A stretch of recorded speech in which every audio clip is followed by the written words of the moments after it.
তথাপিও আৰু লিখিছিলোঁ কিবা এটা তাতে গাওঁ বুলি ভাবিছোঁ। মাৰ নিজুকণি গীত। এতিয়া আমাৰ নিজুকণি গীত মানে সৰু ল'ৰা ছোৱালীক খুৱাবৰ কাৰণে বা আমনি কৰিলে নিজুকাবৰ কাৰণে গীতবোৰ গোৱা হয়। তেনেকুৱাকৈ এটা মই লিখিছিলোঁ।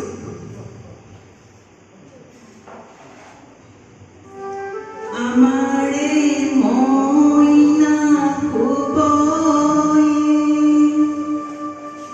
বাৰীতে বগৰী ৰুবয়ে নৰওঁ মা বগৰী মই ইমান কাঁইট লগা আৰু বেলেগ কিবা এটা গীত গোৱা না হ'ব তেনেহেন মোৰ চিন্তা নকৰিবা গাওঁ বাৰু বেলেগ এটি গীত তাকে শুনি তুমি টোপনি যাবা হিয়ালিয়ে নাহিবি ৰাতি দূৰে কাণে কাটি লগামে পাতি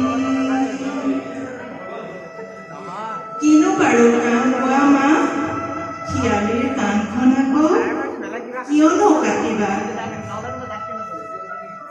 শুনা তেনেখন মোৰ বেলেগ এটিকে গাওঁ সেইটো শুনি তুমি ভাল পোৱা নে নোপোৱা চাওঁ জোনবায়ে বেজি এটি দিয়া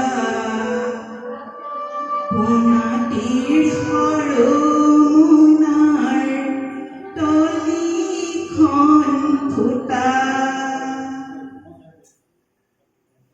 সঁচাকৈয়ে মা তুমি একোকে নাজানা তলি ফুটা মোনাখন কিয়নো কিনিলা তাতকৈও মা তুমি নিকিনিলা কিয় মৌচাক সঁফুৰা কুইজ আৱিষ্কাৰ আৰু 12-18